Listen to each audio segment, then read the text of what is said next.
I'm setting up the drip system, so I'm just running 1/2-inch poly. So I've got water right here, so I'll just run a splitter off of that.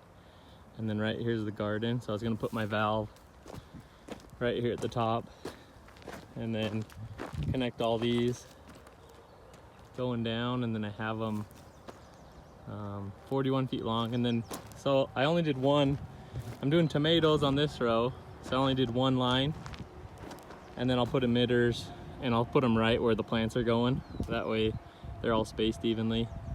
And then I'm gonna do a trellis. So from right here, it'll trellis over to the, so it'll go inside to inside on that one. And then it'll shade, right here I'm gonna do carrots and beets and onions.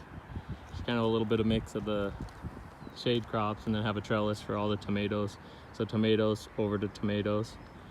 And then peppers, green beans, cucumbers, and I'll trellis over to that one and do more cucumbers.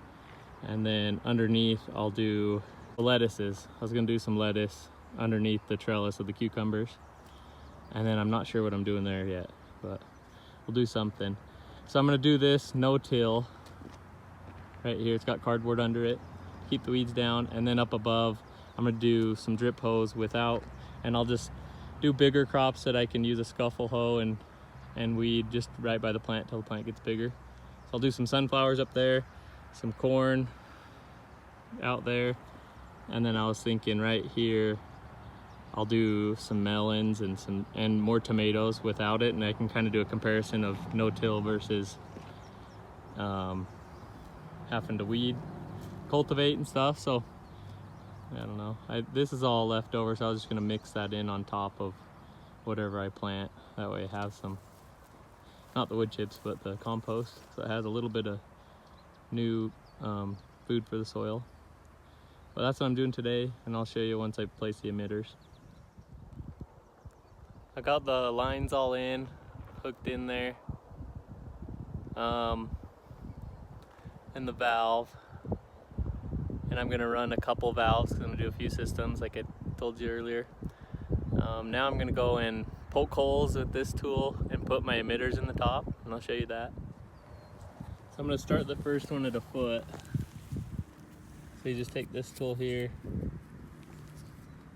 and press straight down, and it makes a hole. And then these emitters, they're adjustable, and they only cost 6 cents. So and the pipe is only 500 feet is $50, so it's a pretty cheap system, and you can use it over and over again every year. I've used it for 3 years in my garden.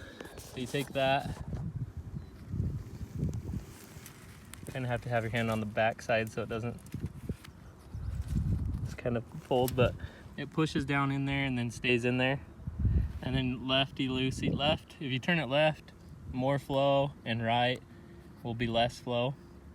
And you can't really adjust it now until you get everything in, but so I'll do the first one at 12 inches, and then after that I'm gonna go every 18 inches because I'm gonna do tomatoes, but I'm gonna trellis them so I can do them pretty close, but I didn't want them to steal each other's nutrients, so that's what I'm gonna do. I'm gonna go start putting all those in, and then I'll show you what it looks like. Got 3 rows in. It's freaking hot out here. I'm exhausted, but I went and put all these emitters on the row that I'm doing in the middle of so the first row over here, I'm doing tomatoes and trellising them over to this row. So they're 18 inches apart, and then on these ones on the inside, it's gonna be carrots and beets and onions. So I did the emitters staggered. I did them 12 inches apart and then staggered them. That way there's a lot of water, because carrots like a lot of water, and then I can use that space inside the trellis and grow something instead of just, you know, it's a lot of work to put these beds in. It's nice to use all your space and be efficient.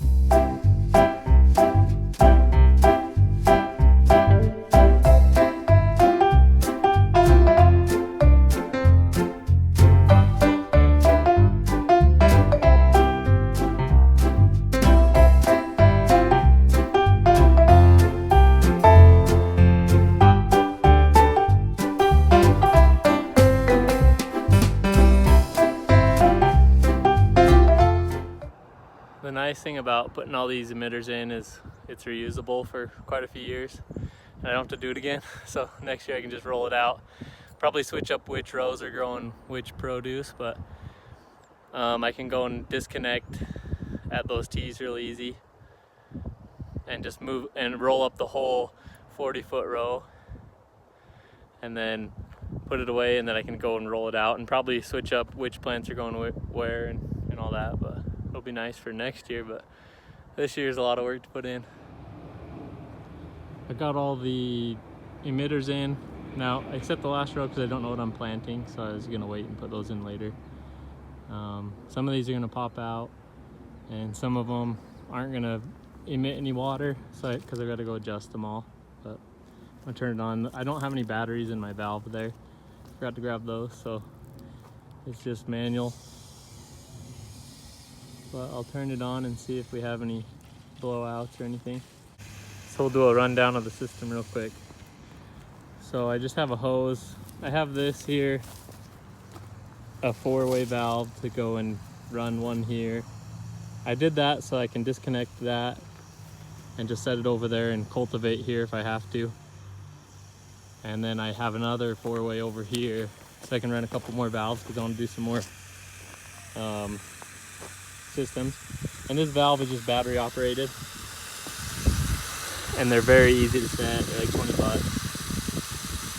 It has just some really simple settings, and it's kind of cool. You can set it for you set the time, and then you set it when you want it to start, and how long and how often. So you can have it run for 10 minutes or an hour, and then every day or every 6 hours, every 12 hours, something like that, which is kind of cool.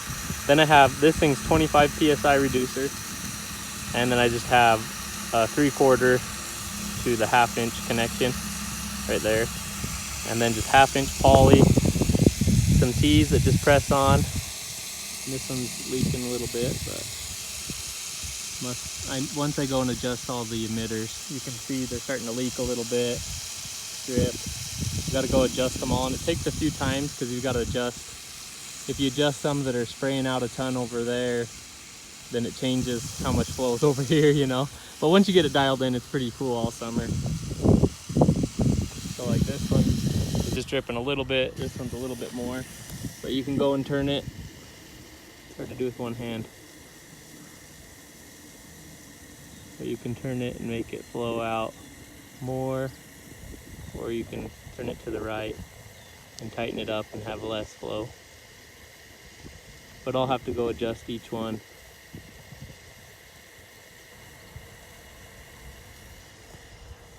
Nothing's coming out like this one. Very little. I'll have to do that one 2 hands because I can't get the thing. But I wanted to see, one of the worries I had is if one valve was enough. That reducer gets it down to 25 PSI. They have adjustable ones you can buy.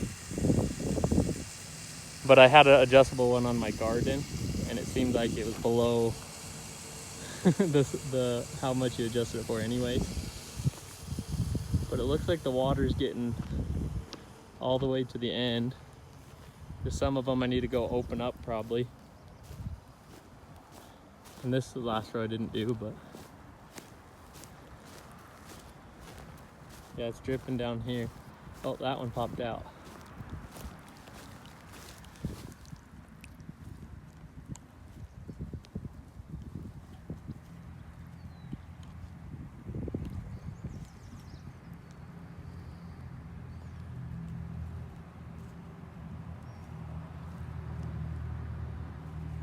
You can see it dripping.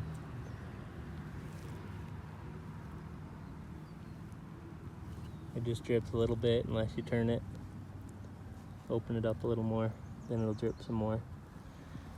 But I've got to go get it all dialed in, and that takes forever. But all the drip's in, so now I can get it all dialed in, and then I can plant everything. I got it adjusted.